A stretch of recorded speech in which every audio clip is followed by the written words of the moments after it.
phones and unit at all times. Any unattended baggage will be removed and may be destroyed by security services.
Hello everybody, good evening and welcome to a new video idea, train driving live, or train driving with live commentary.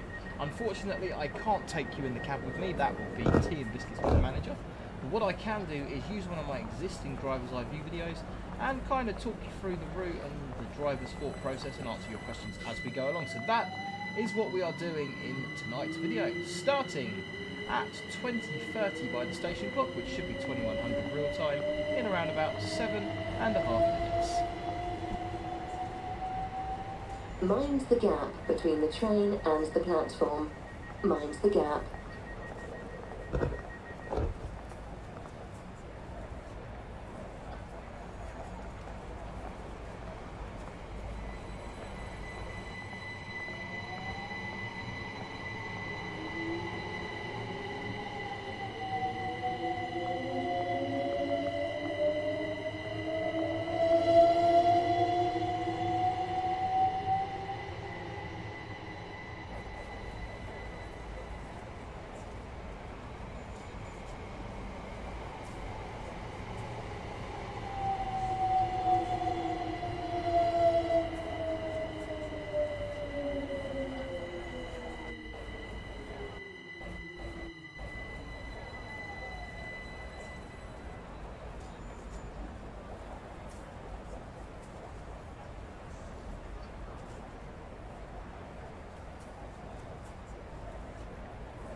always try to carry a bottle of water with you. If you feel faint, seek help at the next station. Do not use the emergency cord, and this may delay help reaching you.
Hello everybody, good evening and welcome. This live stream will be starting in around about 3.5 minutes time, so please have your drinks and light refreshments at the ready.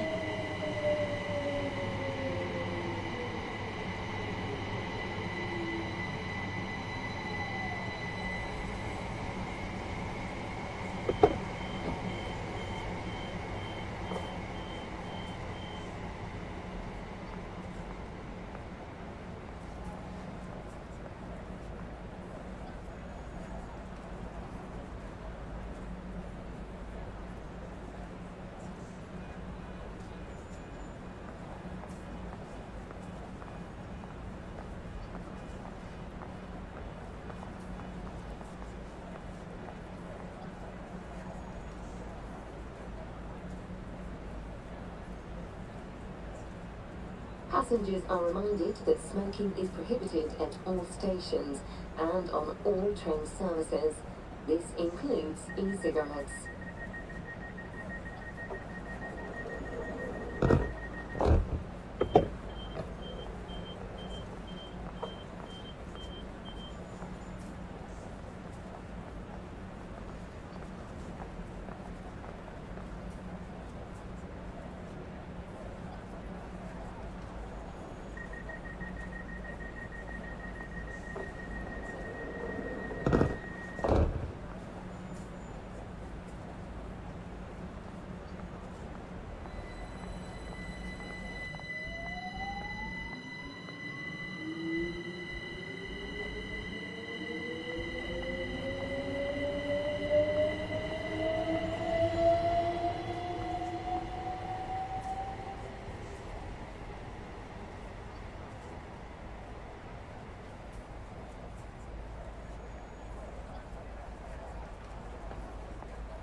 This is a safety announcement. It is not permitted to cycle, skateboard or rollerblade within the station building.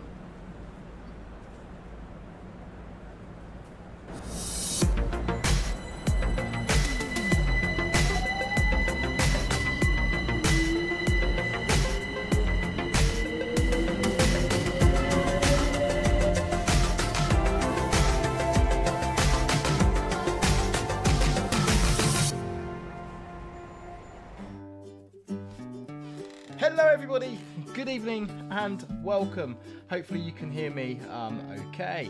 This is going to be a slightly different video today. So, instead of doing our usual train sim live stream, what we're going to do is jump in a train cab, go for an actual drive, and I'm going to commentate along the way. Now, I would absolutely love to take you all in my train cab and live stream from the cab, but unfortunately that would be tea and biscuits with the manager and I'm not allowed to do that.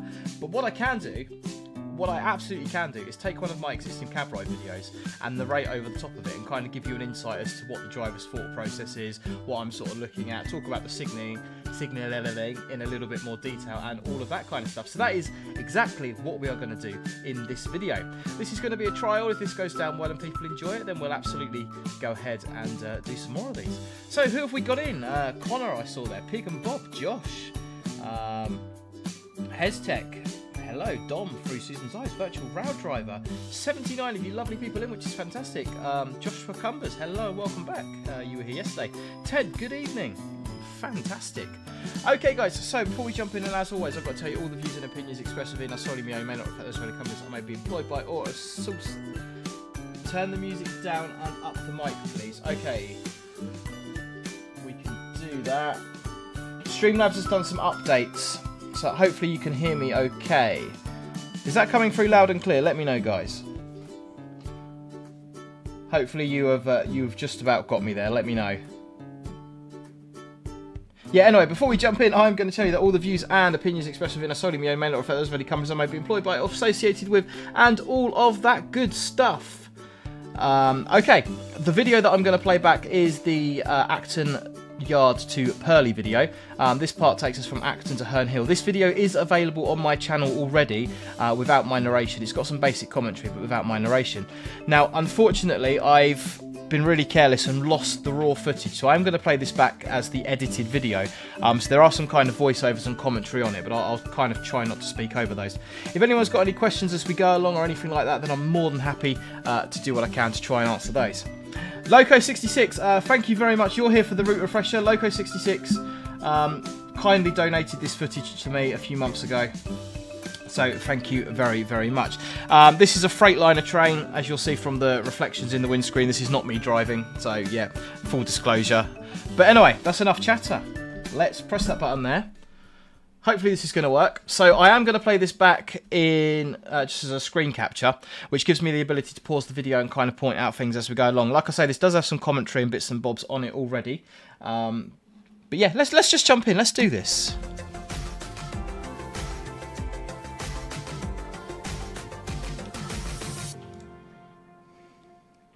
Hello and welcome to another cab ride video on the Dadrail YouTube channel.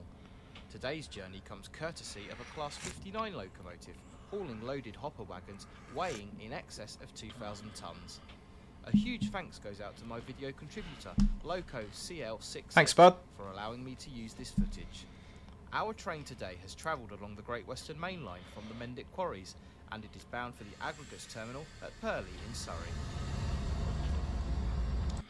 Okay, so we're currently in Acton Yard, which is on the Great Western Main Line. So the station to your right is Acton Main Line. Immediately ahead of you on the Great Western Main Line, you've got London Paddington.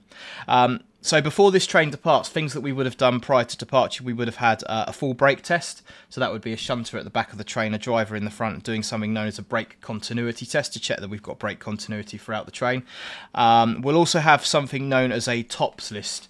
Basically, that's a piece of paper which gives us the maximum operating speed of the train, any restrictions within the train, tells us how heavy the train is, the length of the train, and all sorts of information like that, which is really, really vital. So we will have all that in our possession before we depart. If we don't have that stuff, if we haven't done the brake test, if we haven't done a brake overcharge, if we don't have the TOPS list, we can't proceed. One of the other things I'll just turn the audio down a little bit. Let me know if you need the audio down a little bit, guys. One of the other things that we will require is something called an RT397 freeform. So this train is loaded, and this train will have a route availability number of 10. So route availability is a little bit complicated. Basically, it's the maximum axle loading that a route can handle. I've done some sort of bits and bobs about it on my train drivers rules in the past, but basically, Our journey today takes us from Acton Depot on the Great Western Main Line. I'll let the voiceover to Herne finish. Hill. Part 2 will feature Herne Hill to Purley. Departing Acton Yard, our train turns away from the Great Western Lines and heads towards Acton Wells Junction. We then pass under the North London lines just outside Willesden and follow the West London line through Kensington Olympia. Our train then negotiates the busy junctions at Latchmere and Longhedge before joining the South Eastern Chatham main lines at Wandsworth Road and finally onto Herne Hill. Okay, so we're just joining the up Poplar line now, 15 miles an hour along here. Acton Yard, Acton Last main signal line was station 1 and the yellow. Great Western main line are to our right. We join the up Poplar lines, a vital freight connection that allows trains from the Western region to access north, south and east of the country. Yeah, so anything that's come up along the Great, I will come back to the point on heavy axleway. Anything that's come up from the Great Western Main Line that's going anywhere else in the country is going to use these Poplar lines. These are soon to be electrified. This is absolutely a vital freight connection. So as a driver, what I'm thinking about now, it's a 15 mile an hour speed limit. The last signal was 1 yellow, so we are expecting red ahead. And your next signal is pretty poorly sighted round a bend. This is also quite a steep uphill gradient. You can see the Great Western Main Line on the right is on the level, so we're climbing up a little bit. Our train is loaded. Our train is around 2,000 tonnes in weight at this point. We pass under the A40 as our train turns away from the Great Western lines. The lines to our right continue to London Paddington. Yeah, can you hear the voiceovers, guys, as well? Do you want me to turn the video audio up or down? Let me know what you want me to do with things. We can pause this as we go along and answer sort of any questions you've got as well. Connor Eaton, video needs slightly more sound. We can absolutely do that. Let's crank that up a little bit. So like I said, your next signal is hiding around the corner, so that's why we're creeping along here. It's only a 15 mile an hour bit of track. You quite often do approach the next signal at danger. And the next signal is protecting Acton Wells Junction. Keep the audio fine. Dom says up, please. Joshua a little bit quiet. I've turned it up a bit. We'll see what over. Harry, Hezzy, I like the voiceover quiet. Voiceover is quiet. I have whacked it up a little bit, guys. Hopefully it'll be a little bit better. Is my mic volume okay? Like I say, this is going to be a little bit of trial and error, but hopefully we'll get there before the end of the video. So there's your AWS magnet. We're just about to pass over now. And you can hear the driver cancel the AWS magnet. So that being a horn indication, the driver's got 2.7 seconds to acknowledge that. That's basically telling us the next signal is going to be displaying either a stop or a cautionary aspect. It's not going to be green. If it was green, we'd have the nice ping sound. So coming round to Alpha Whiskey 146 signal on the bend here. Signalling changes from Thames Valley Signalling Centre to Acton Wells. I'll let the voiceover do the work. Alpha Whiskey 146 signal. Position 2 route indicator tells our driver that our train is bound for the up southwest line. So if we go back ever so slightly on that signal there. Signalling changes from Thames Valley Signalling Centre to Acton Wells as we approach Alpha Whiskey 146 signal. Position 2 route indicator tells our driver that our train is bound for the up. So this signal here, you can get to quite a lot of places off this signal. So what we've got here is we've got our main aspect signal, which is currently displaying 1 yellow. That's going to tell us our next signal is at danger. If we had the main aspect here without any of these junction indicators, we'd be going on to the North London line, which would take us up to Willesden High Level. You can then access sort of places, the East Coast Main Line. You can access the Greater Anglia, Stratford, the Gospel Oak line, all those sorts of routes. Position 3 route indicator, which would be the furthest one down here, would take us onto something known as the Dudding Hill line. Now they're a really weird oddity in London because they're a freight only branch and they are still signalled using semaphore signals. It's a really weird bit of road to drive.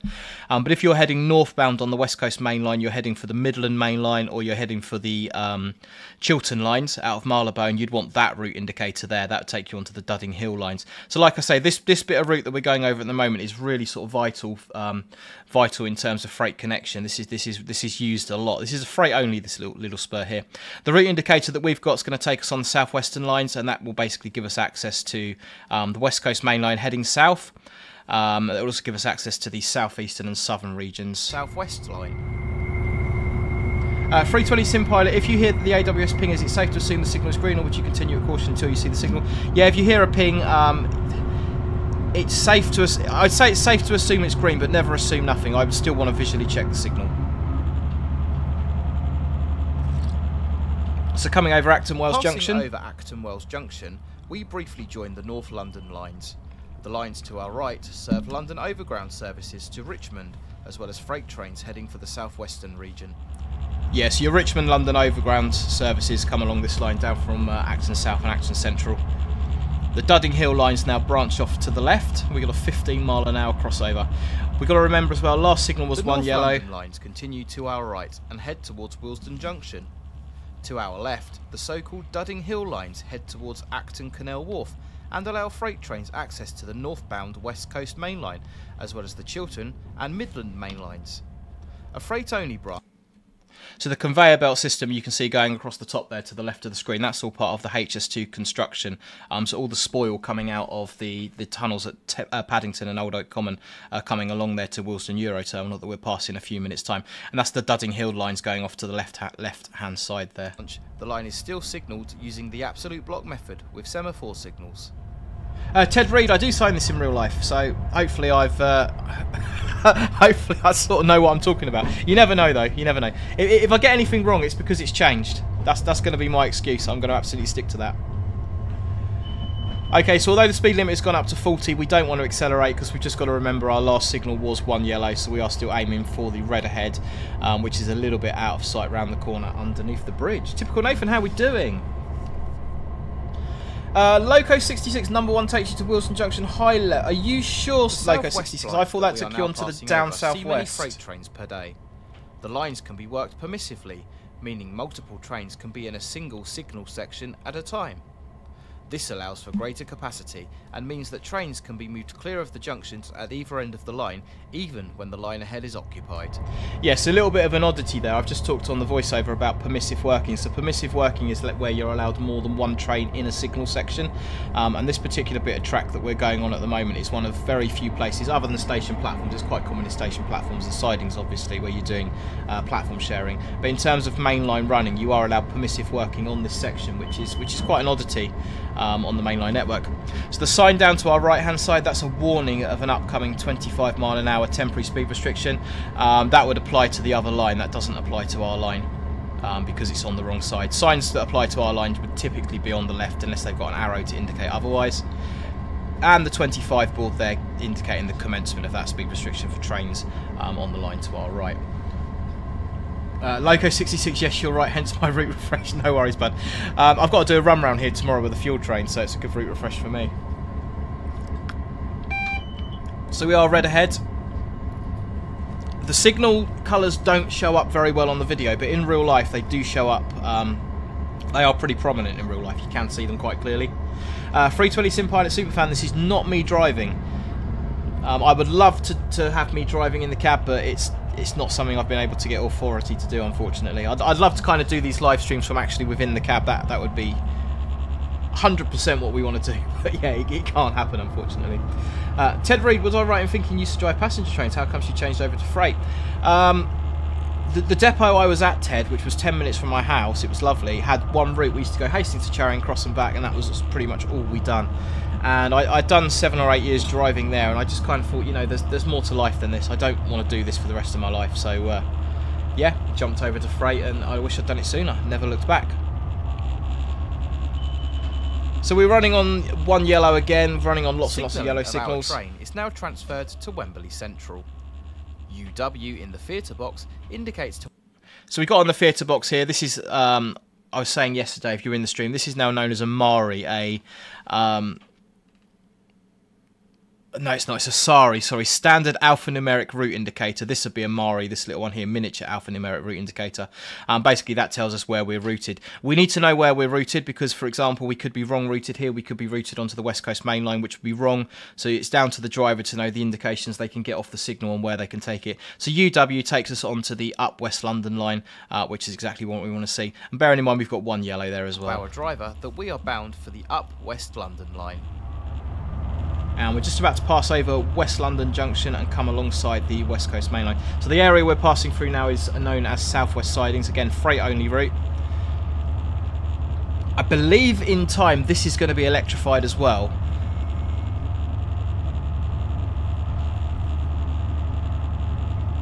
And we're just going to pass underneath the North London lines. So Willesden High Level is just off to your left hand side. You can see the just about see the London Overground train there.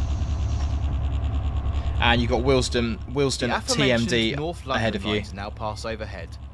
The lines immediately to our left join us from Willesden Euro Terminal and Acton Lane reception roads. To our far left we have the West Coast Main Line, with Euston being towards our direction of travel. Karasamonia, since you were a vessel driver, actually, how hard was it getting across the third rail field yard? You'd have walking routes all across the yard, so you'd never sort of really have to step across the third rail. It was kind of all planned out. So again, at this point here, we're 15 miles an hour. Line speed goes up to 25 once we're clear of the junction, but we are one yellow, so we're remembering that we are red ahead. So at this point, every signal we've passed has been one yellow.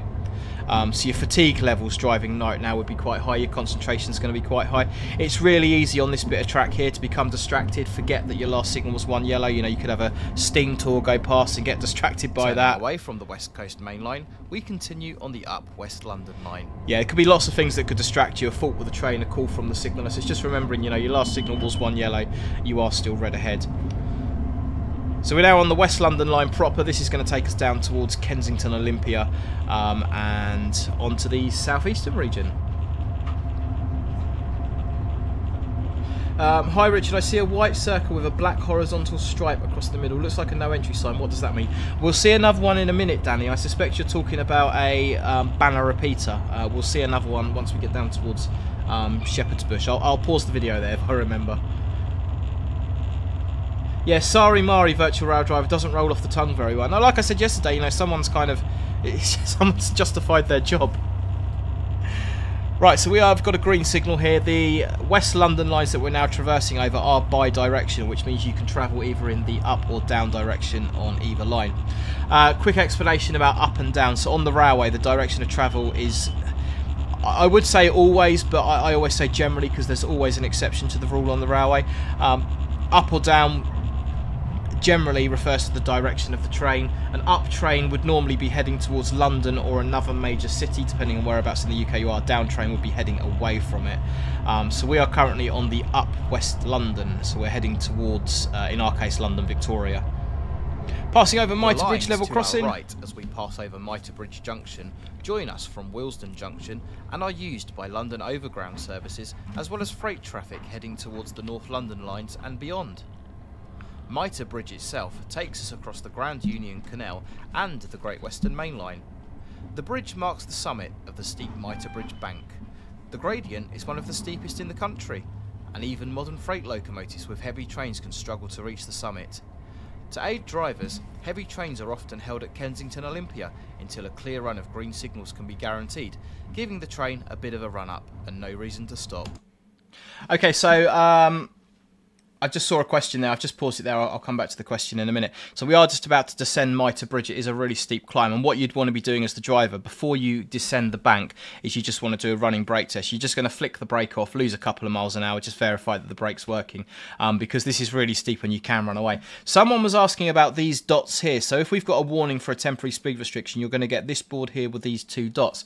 Now, the board above it is known as a SPATE board, which stands for Speed Previously Advertised Terminated Early. So when a temporary speed restriction, there's a difference between temporary speeds and emergency speeds, just remember that for a few minutes. When a temporary speed restriction is placed on a section of railway line, it has to be published in a document known as the WON, the Weekly Operating Notice, which is a document available to all members of train crew. So when I look through my WON, I'm going to see that there's a speed restriction on this bit of line. However, for whatever reason, the work has been completed early, the speed restriction's no longer required.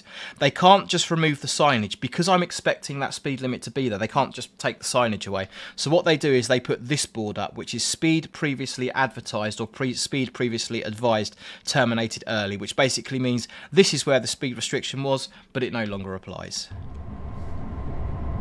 Talking of Steam Tours, it's almost as if I knew. TR9, how we doing? Astro Pengu, nice to see you. A rare treat. Mayflower steam locomotive working a charter service from Waterloo to Windsor. The Class 47 locomotive on the rear helps to bank the train up the steep incline. And this is the start of the third rail here at North Pole Junction. Again, I was saying these lines are bi-directional, so you've got your position 1 junction indicator, sorry, position 4 junction indicator on this signal to take you over, and position 1 on the opposite line.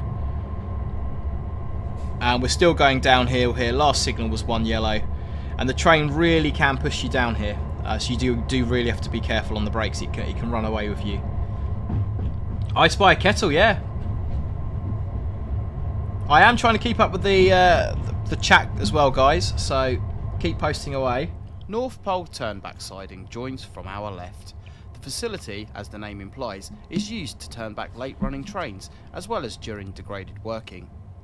The West London line is fully bi-directional, meaning trains can run in either direction on each line. The crossovers here facilitate swapping of lines when bi-directional running is in operation. Three Seasons Eyes, what's the yellow sign with the cross? If you mean the one I was talking about, the speed previously advised terminated early, the little line through it, if you mean it looks like that but with a cross, that is to do with the AWS. Hopefully we'll see another one in a minute, which tells you to acknowledge and disregard your previous AWS warning. So the board we've got here, the T board, that is telling us that they're the end of a temporary speed restriction. Obviously the temporary speed restriction was terminated early because we had that spate board, that's the orange board with a black line through it. This is telling us that that is the end of what would have been the speed restriction. So we are still 1 yellow, we're creeping down the hill, red ahead. This is typical freight driving through South London. You're going to be running on cautionary signals a lot of the time.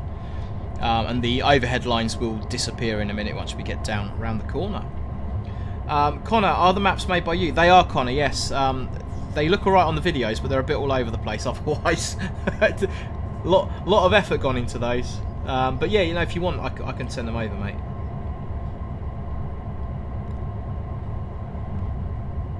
Just chugging down the hill quite nicely. Your next red signal is just around the corner here, so just underneath the bridge. You're normally following a London Overground service or a Southern Watford Junction service or something along here. So you can see we're sort of, there's an AWS there. I'm not sure what that's for. The North London line has been re-signalled quite recently. So yeah, I'm not quite sure what that AWS warning is for there. Yeah, with all these kind of houses and balconies, people in their garden, you know, it's really easy to get distracted when you're coming along here. Andrew, no, this is not me driving. Through Susan's Eyes, I think this is the sign that you were referring to previously. We'll just pause it. If that's the sign you were referring to previously, this is, again, it's related to temporary speed restrictions. Anything on this kind of yellowy retroreflective background is generally going to be temporary speed restriction. Now, you might have noticed, I just said to you, we just went over an AWS magnet, which the driver acknowledged. That was the B sound that you heard. I said, I don't know what that's for. So basically what this board is telling me, this board is telling me as the driver to acknowledge the indication and disregard it. So basically it's telling me that the indication was applying to trains in the opposite direction. So that speed restriction we've just passed through, this will be like the warning magnet for it for trains heading in the opposite direction. So this is literally acknowledge and disregard the previous AWS indication. 1000 volt AC overhead wires give way to the 750 volt DC Southern Region third rail system. The third rail starts just north of the North Pole turnback siding. Both systems run together for around half a mile, allowing drivers to switch between power modes on the move where units allow. Someone was asking about the Discord server. I've got a bit of maintenance to do on there, but yeah, it shouldn't just be, it isn't just announcements only, but you might not be able to get into the channels at the moment. That's something I've got to fix. Free Citizens Eyes, that was the sign, fantastic. Right, we've got a green as we're coming down towards Shepherd's Bush. This is all built up now. This is all kind of flats and developments, and it changes a lot. And off to our left, we've got Grenfell Tower, which is, yeah, really sad what happened there. So we're going to pass underneath the London Underground lines. I think this is the Hammersmith and City and the Circle lines we pass underneath. And our next signal is at the end. London Underground, Circle and Hammersmith and City lines pass overhead.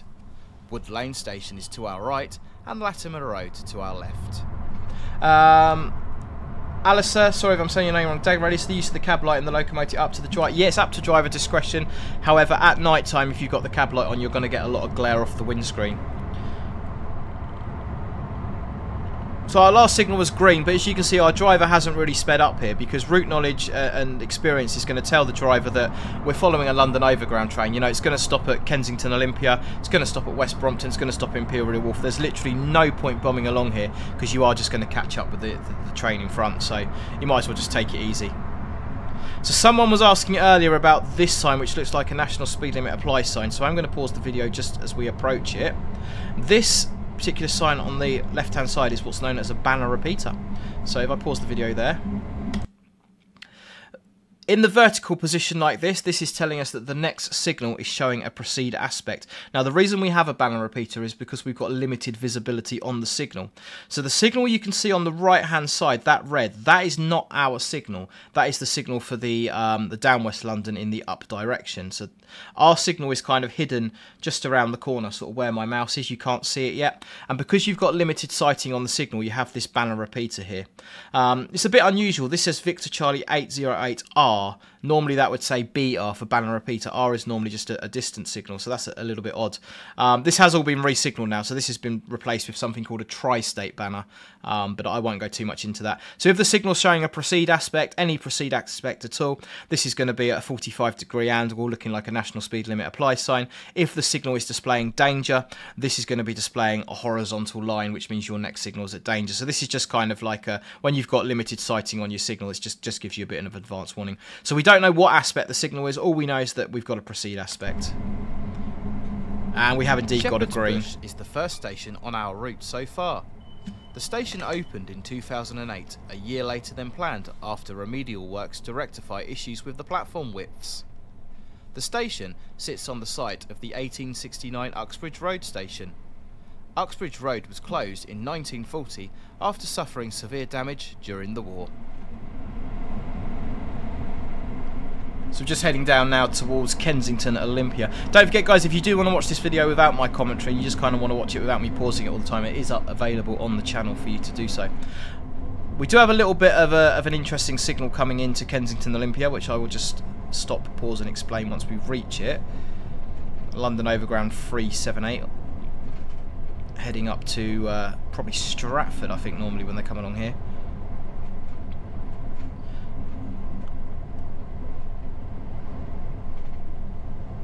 So you can't see it particularly well, but down here we've got what's known as a shunt signal. So the two white lights on this signal authorise us past this signal. This is used for shunting purposes. However, because our last signal was a green, it was what's known as a main aspect signal. Any shunt signals on that route have to be cleared automatically. So that signal has to be cleared. It becomes what's known as a running dummy or a running shunt signal. That signal could display red. For example, if you come out of the middle road here at Kensington Olympia, come across these points, change ends, that could display a red aspect. But if you're running on main aspect signals like we were, your last signals are green, any shunt signals on your route are automatically going to be cleared for you. If you come around the corner and that was at danger and you went past it, it would be classed as a SPAD. However, it would not be the driver's fault. As a matter of course, these should always be off, and you can assume they're always going to be off, and you can treat them as always off. However, if they are on, you do still need to stop.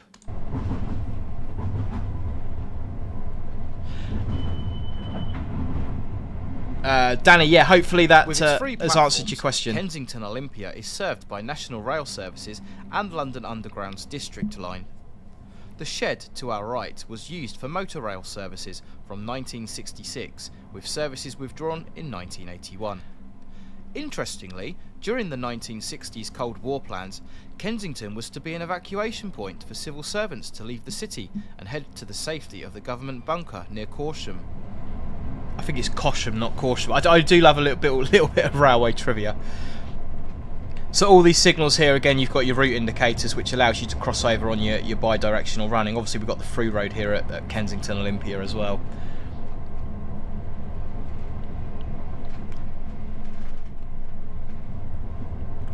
So a couple of questions I'm going to answer hopefully before we get in the narration. David Pearson, what happens if you go slightly over the speed limit? How is speeding detected? If you're a couple of miles an hour over, you're going to correct it, David. It's not really going to be the end of the world. You know, we're only human. We all make mistakes. If you're speeding massively, then you know you need to evaluate your driving style, and it's probably something you're going to want to report.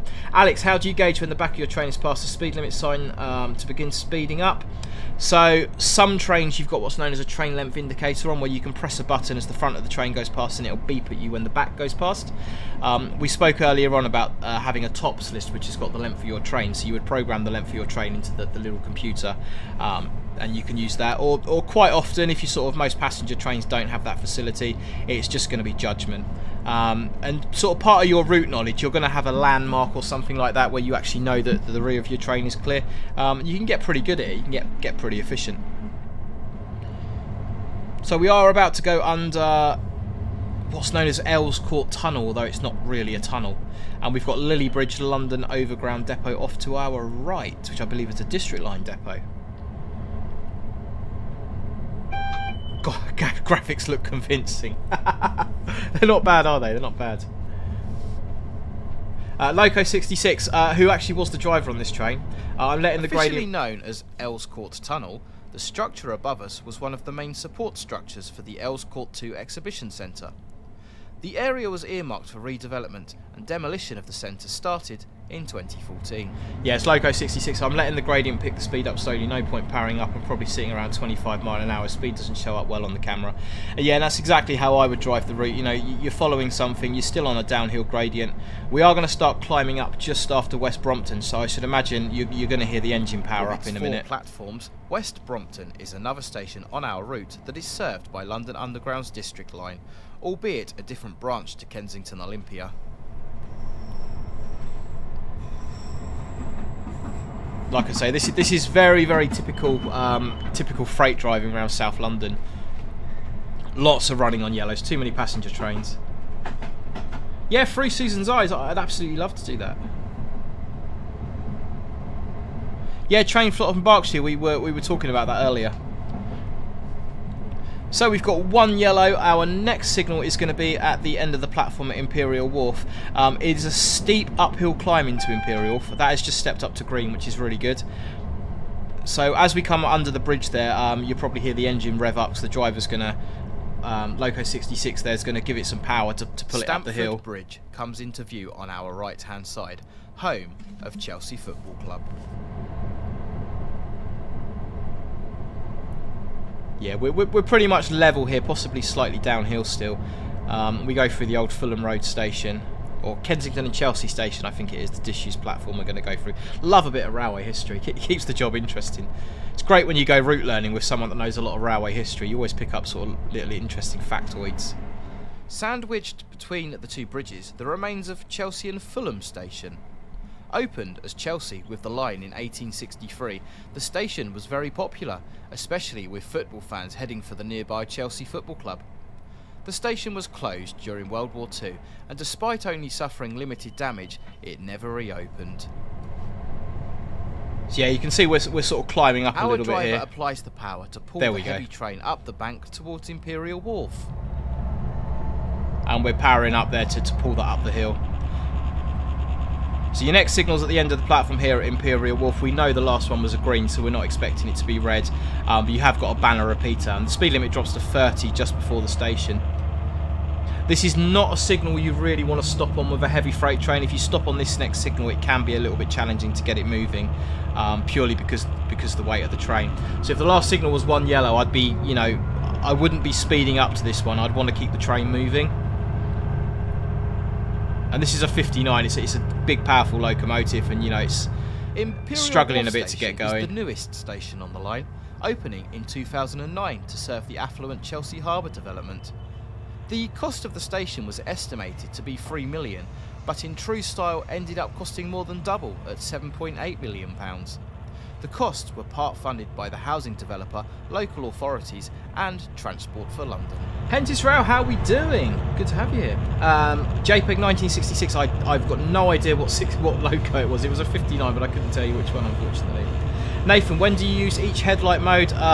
Day in the day, night at the night. There's no times, it's just down to driver discretion. So we're still climbing up here. We're going to take us over Connaught Bridge, Battersea Railway Bridge, Chelsea Harbour Bridge. It's got numerous different names. I like driving across this bit. It's really nice views out across London, especially at night when you've got a calm river with all the lights. It does look nice. Courtesy of the Battersea Railway Bridge. The bridge itself is known by several different names, including Chelsea Harbour Bridge and the Creamorn Bridge. Creamorn, that's it. Sorry, not what did I say? Connaught Bridge. I think most people call it Battersea Railway or Chelsea Harbour Bridge. So your next signal, you've got something known as a read across risk on it. So I'm going to pause the video just as we come around the corner. Just there. So the signal that you can see that's just come into view, I know it's really quite difficult to see it, that is not your signal. You've got something known as a read across risk here. The risk is that your signal is red, this one for some reason goes green because there's a train on the other line running in the opposite direction. You sight that signal there and assume that it's yours and take power and then spad your signal. So that's known as a read across risk, where it's really easy to take the wrong signal.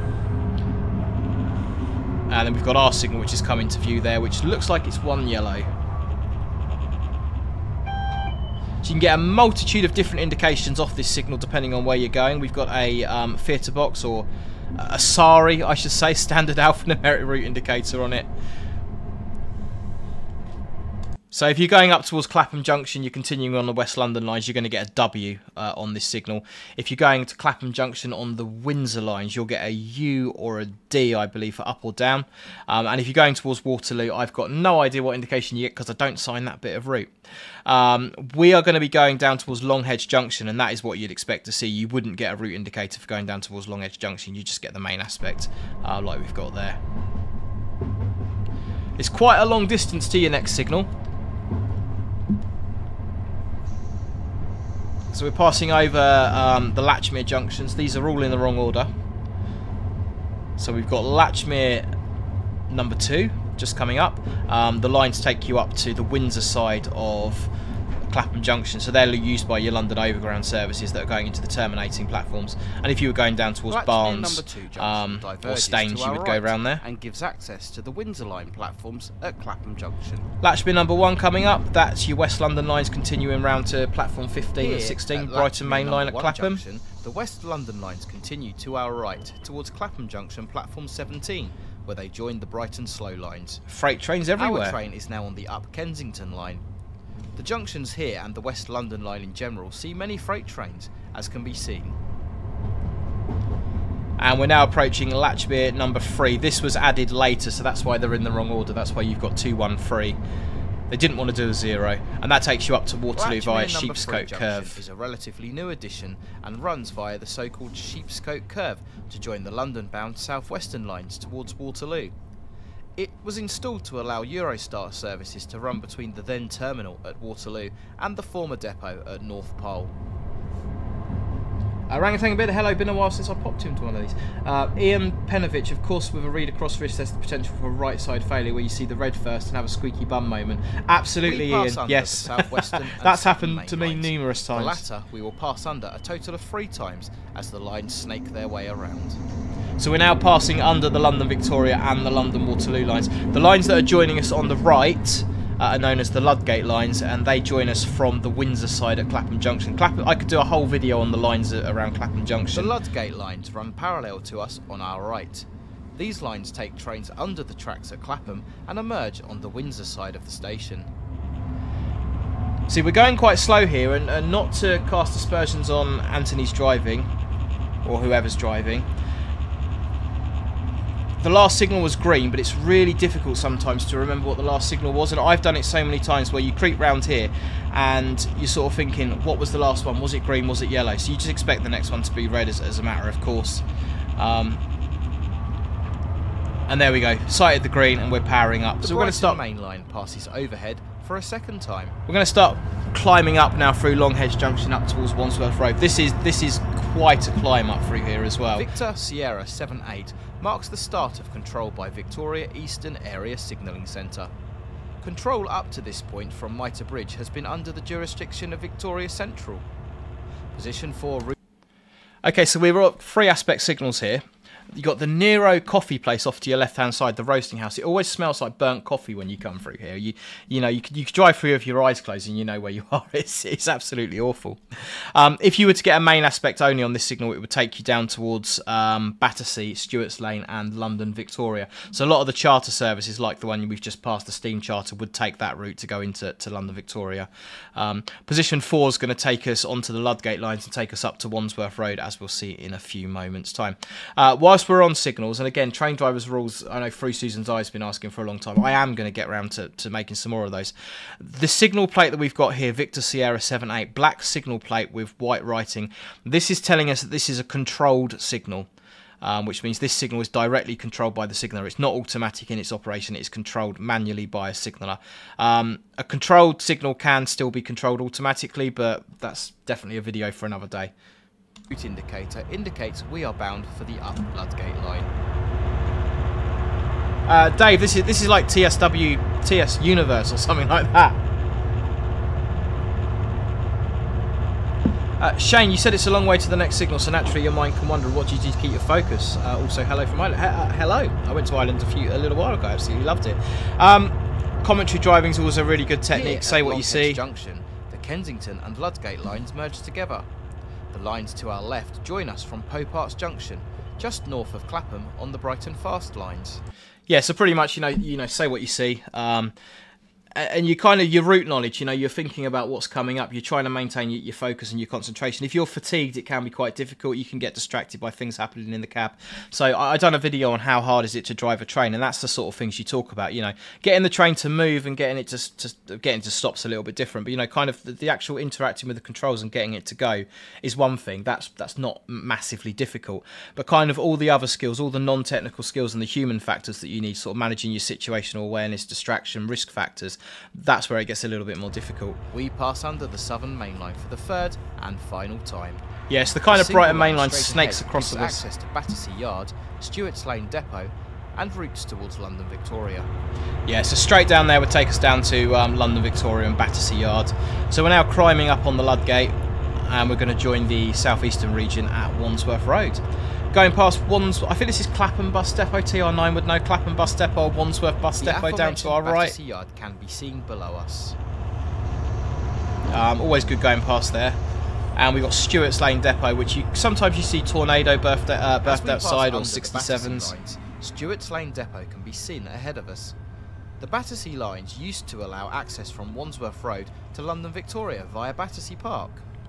These days, buffer stops at Battersea Park prevent trains from continuing to Victoria. The line is only used by a handful of trains a week. So we're 25 miles an hour across the junction here. Again, we're on a really steep climb. If you've got one yellow on the previous signal, you don't want to get the brake in too much because the gradient here will absolutely kill your speed. Lines here at Factory Junction. The lines to our left are the Chatham Main Lines from London Victoria. To our right, the Battersea lines join us. Yeah, the gradient here will absolutely kill your speed. So if you've got one yellow on that previous signal, you don't want to be braking too hard.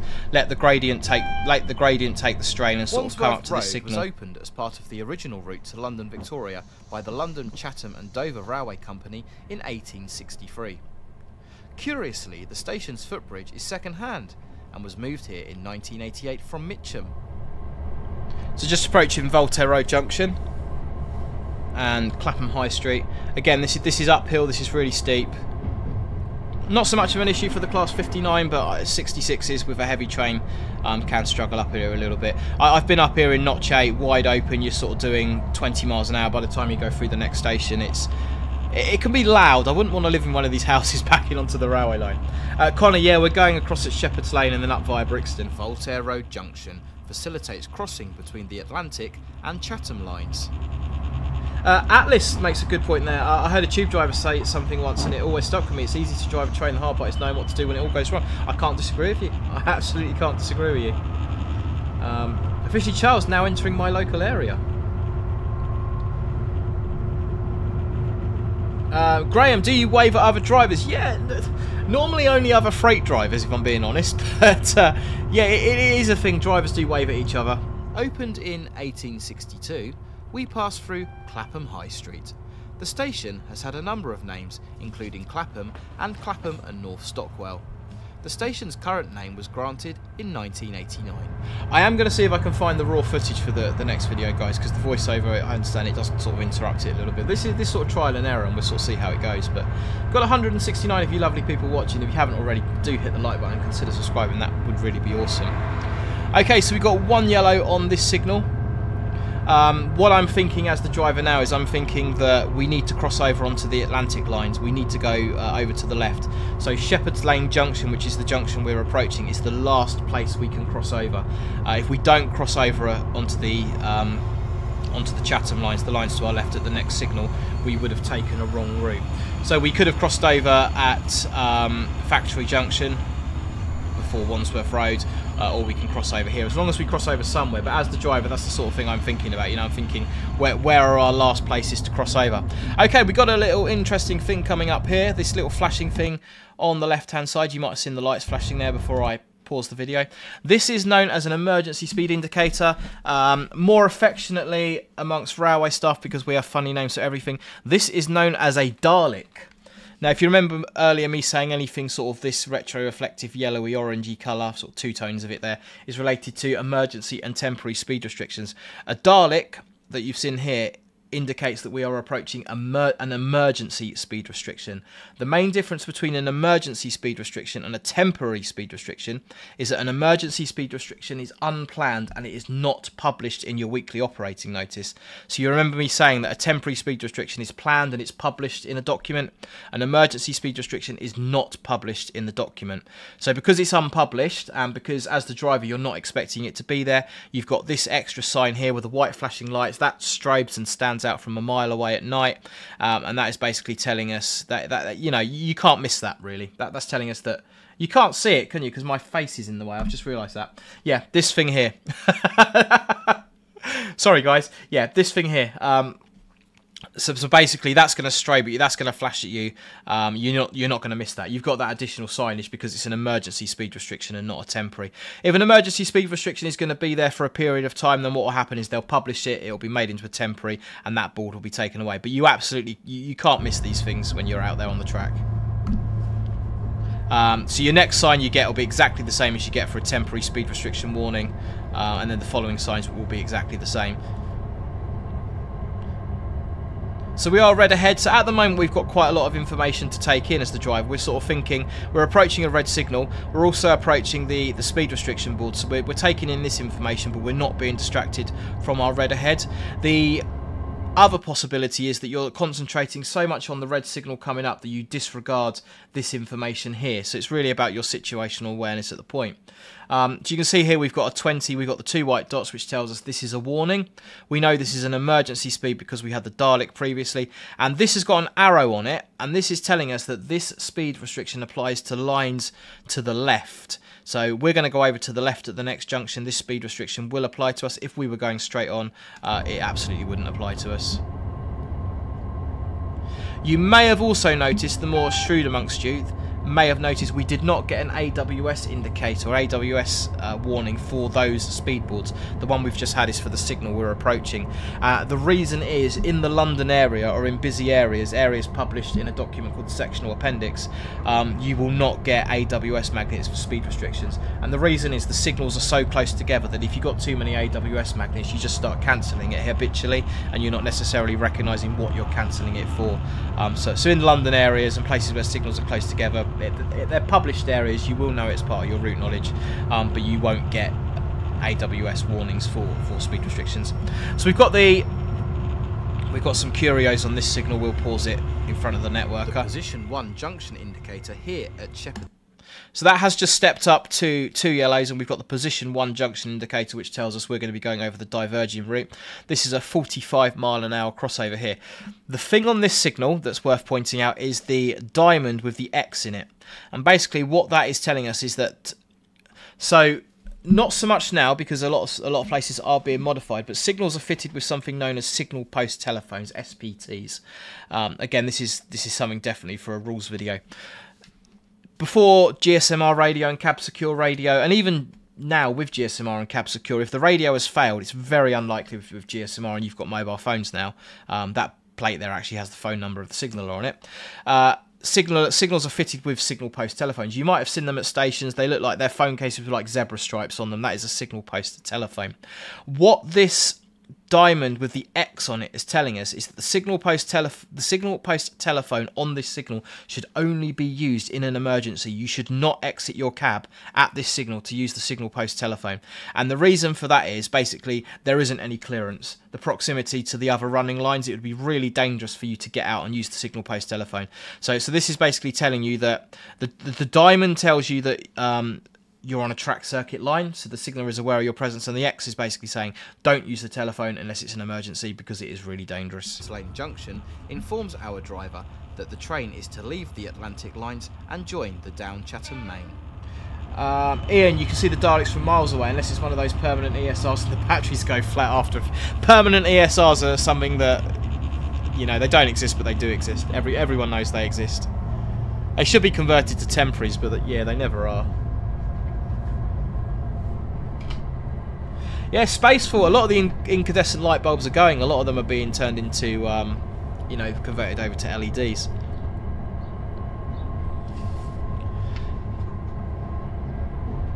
And interestingly enough, we've got a emergency a speed warning board there again with an arrow on it. So although speed warning boards are supposed to be set up in a certain way, as any other driver will tell you, sometimes they're a little bit all over the place and random, and you kind of have to try and interpret it. There is a kind of standard as to how they're supposed to be set up, but sometimes they literally can just be all over the place. So I would assume that's got the arrow on it because it's going to apply to the diverging line in a minute. And it's getting a little bit soggy in our video here.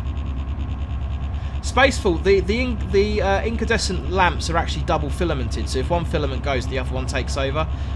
It's really, I mean, never say never, but it is quite rare to get a signal lamp failure. The Atlantic lines veer off to our right and continue towards Denmark Hill and Peckham Rye.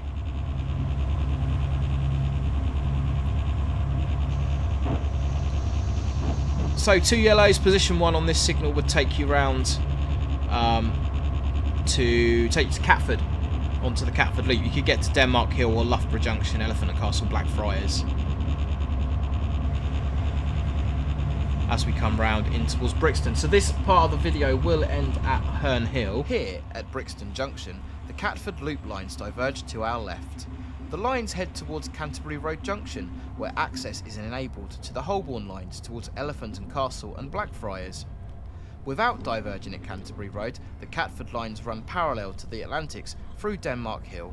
We pass under the Atlantic lines as our train starts to climb here at Brixton. So that's the lines we've just come off of. That's the lines we left at Shepherd's Lane Junction as we come up through Brixton. Now Brixton up to Herne Hill and then up to Tulse Hill is one heck of a climb. So I might have referred earlier on to the Atlantic lines. We were travelling on the Atlantic lines. The Atlantic lines got their name, as far as I know, from this pub here, which has got Atlantic written on it. Lots of railway locations got their names from pubs, because when the railway was built, the pub was the only thing in the area. I've got a place near me called Bo Peep Tunnel, Bo Peep Junction, Bo Peep Signal Box. The only building in the area when the railway was built was the Bo Peep Inn, which was a pub, so everything's named after that. Yeah, Josh, I signed the Catford Loop. I'll be going over that Monday, Tuesday next week. I'm on the Southampton Gypsum service. Where's the steering wheel? If you're on a Class 73, it's on the back wall. It's the parking brake.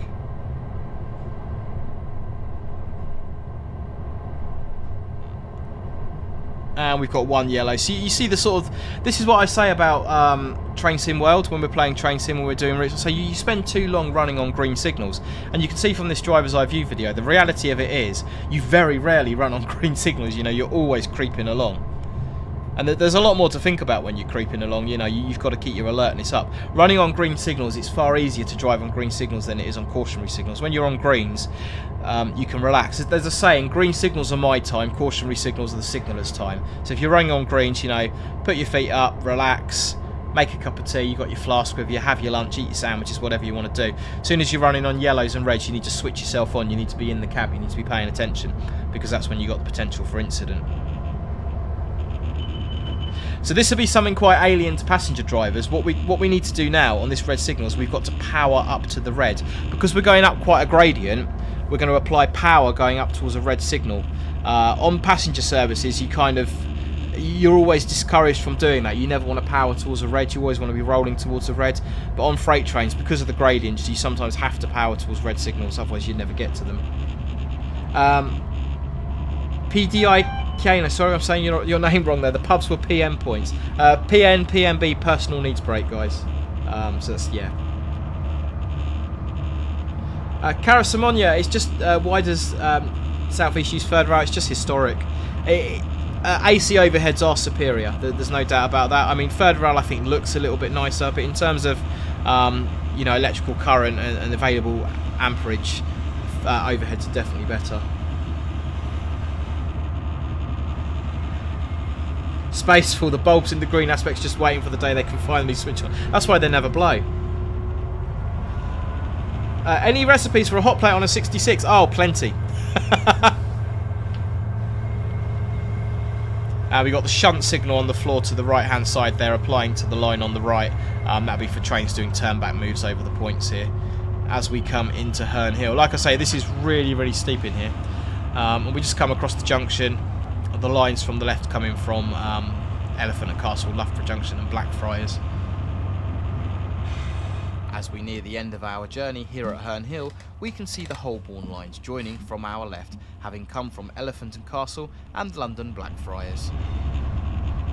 So this train continues on to Herne Hill, Tulse Hill, then it joins the Brighton Main Line and goes down to Purley. Part 2 of the video is already on the channel. I am gonna, once we stop the video, I am gonna just spend a few minutes answering any of your questions. If anyone's got any questions, I will go through those. Let me know if you want me to do more of these, because I've got 4 or 5 cab ride videos on the channel, and I'm happy to go through them and kind of digest them and pull them apart. So if you do want me to do more, then let me know down in the chat. So earlier on, we were talking about banner repeaters. You've got a banner repeater here. Again, you can't see your signal at the end of the platform, it's obscured by the canopy, so you've got your banner repeater here, and that banner repeater is horizontal, so that is telling us that the signal at the end of the platform is at danger.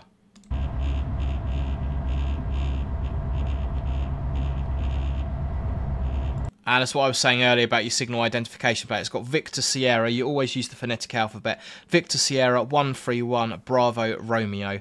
That wouldn't be VS 131 BR. That is Victor Sierra 131 Bravo Romeo. That's the way you say that. Bravo Romeo tells us that, that is a banner repeater signal. BR banner repeater. Not British Rail. It's banner repeater. And we are red ahead. Thank you very much for joining us for part 1 of this trip. Part 2 takes us via Tulse Hill, Streatham and East Croydon to the aggregates terminal at Purley, and I will link that in the description below. Don't forget, if you have enjoyed this video, please do hit that like button and subscribe for more content like this, as well as my train sim and train driver vlog videos. And there we go, red ahead. I'm not going to do it now, guys, but do you want to see part 2? Let me know down in the chat. It's been a little bit all over the place. I am going to try and dig out the raw footage. I do have it somewhere. I think it's on my network drive. I need to dig it out. Then we won't have the voiceovers, and it'll be a little bit easier for me to sort of narrate it. I know it's been a little bit all over the place. I wasn't kind of sure what to expect and sort of what was going on, but there's been like 173 of you lovely people in tonight, which is way more than I was expecting, so I'm really, really pleased about that. I am just going to spend a few minutes answering questions, so if you haven't got any questions and you're going to leave us now, thank you very much for joining, really do appreciate it. Thumbs up and a subscribe would be awesome. A few of you saying yes in the chat as well, so yeah, okay, we will definitely get on and do the rest of these. I think it's, yeah, okay. Yeah, we will definitely do the rest of these. I'll see if I can advertise them well in advance as well. We'll try and get one of the other ones done. We'll try and get part 2 of this done next week. But it's brilliant. So I am just going to spend a couple of minutes answering some of your questions. So if you are going to leave us now, like and subscribe would be awesome. And you can also follow me on the social media channels, which are on the screen for you right now. Okay, right, let's go back through the chat and see who's answering. Part 2 would be extremely nice. Perfect. Starken Aberex, do you have splice tracks that are still in use? So tracks with joints instead of jointless in England? Yeah, there are a few lines where you've still got jointed track. It's less and less common. Most of the time now it's continuous welded rail, but there are places. There are definitely places. Thanks for joining us, Dom. Spaceful Devral, don't know if you'll be able to help me with this. Do you know anything that might help me get into signalling? Currently going into year 10 after the summer holidays. Have a look on the Network Rail website, and that would be my only advice. I don't sort of know too much about the pathways into signalling. I've sort of always been on the train side of it. Liam, how you doing? Good to see you, mate. What has caused electrification of the What has caused the electrification of the popular lines after 30 plus years of being diesel island? You could say that it's just progress, I think, Trainsport from Berkshire. You know, what caused them to electrify the Great Western Main Line after so many years of diesel? I think it's just something that's got to happen. You know, it needs to happen. GJ, fascinating. What's the main difference between a manual signal and an automatic signal? Oh, I knew someone was going to ask that question. Okay. So, an automatic signal is a signal that is controlled by the passage of trains occupying a track circuit. So if you've got a straight bit of track with 4 or 5 signals on it, as the train passes through each signal section, the signal behind it will step up. It's done automatically. The signalman has no interaction with that. A controlled signal is a signal that is controlled by a signal box or a signaller by pressing buttons on a panel, basically. That said, a controlled signal that requires a signaller to press buttons on a panel can still be controlled automatically by a computer. And an automatic signal on the line that responds to the state of track circuits can still be controlled by a signaller and put back to danger. So it's a little bit all over the place, but generally speaking, an automatic signal is one that is controlled by the passage of trains. A controlled signal is one that is controlled physically by a signaller in a box. I definitely need to do a video on that. Shark Ryan, do you have days when you miss working passenger trains? Sometimes, yes. Sometimes, no. I think it's the easy way of answering that question there. Just because of these streams, all channel notifications on there. Oh, brilliant, Atlas. Thank you. I love the videos. Right, does anyone have any more questions before I sign off? I'm going to go and watch a couple of episodes of Motherland on Netflix with my lovely wife. Games, good evening. I'm going to give it another 2 or 3 minutes just to see if we've got any. Peter Carno, so I'm really sorry I'm saying names wrong. A manual signal, normally you have to SG because they've forgotten you. A control signal, you mean a manual signal, yeah. It does happen. Sometimes you've got to press the SG button because the signaller has forgotten about you. If there's any signallers in tonight, I'm sorry, but it happens. Loco66, what is it? Oh, go away. What is an IBH signal? Intermediate block home. We're not covering absolute block signalling. We'll do that in a That's a Rules video. Robert, is that a spare rail on the right hand side of the right rail? This is what's known as the third rail, Robert. So this is where the train gets its electrical supply from. 750 volt DC going through there. You definitely don't want to be standing on it. We called it the stabilizer rail. It's a bit of satire, but yeah, that's where the electricity comes from. I can see why you say it looks like a spare rail though. Alice, what stark difference do you find between driving freight compared to passenger? The irregularity of the shifts.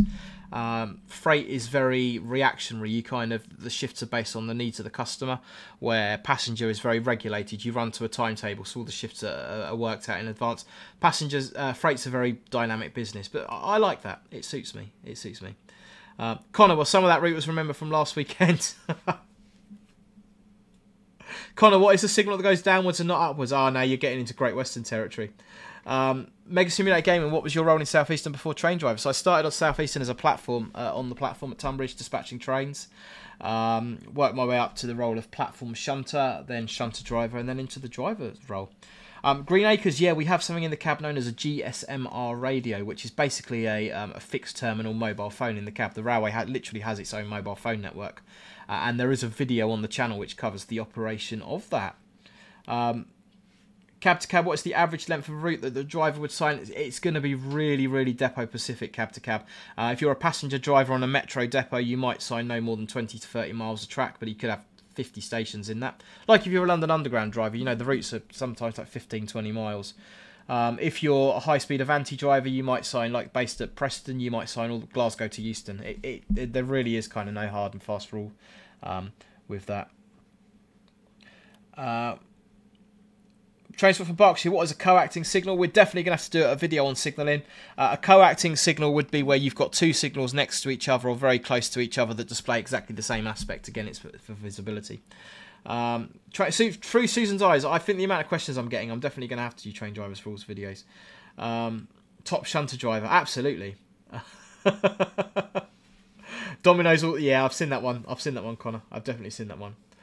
Mega Simulator Gamer, I've applied for Station Assistant at Great Northern. How should I prepare for the interviews and stuff? Mega Simulator, find out as much as you can about the company. That would be my absolute top piece of advice. Go in there fully prepared. Go on their website, find out the company's visions, the company's values, find out as much as you can about the company. And my top tip for any interview, regardless of what you're doing, remember an interview is a two-way conversation. You know, they're going to ask you questions, ask questions back, try and build a rapport with the person that's interviewing you. Okay, guys, right. I am going to now sign off because I think we could be here chatting away all night, which is, it could be a really nice thing. Maybe we can get a panel of railway staff together and just do like a Q&A session. Connor, Connor would be good for that. Loco 66, Northern Princess Productions. I reckon we can make that happen. Anyway, guys, it's been really good fun. I've really enjoyed this. If you are still here, don't forget to hit the like button. Consider subscribing. That would be absolutely awesome. Social media channels on the screen. Discord server, which sort of half works. I need to get around to fixing it. I am going to press that button there. Just going to put the end screen music up, hopefully. Thank you very, very much for watching, guys. I will advertise the next one of these with as much notice as I possibly can. But yeah, it's been good. And see you next time.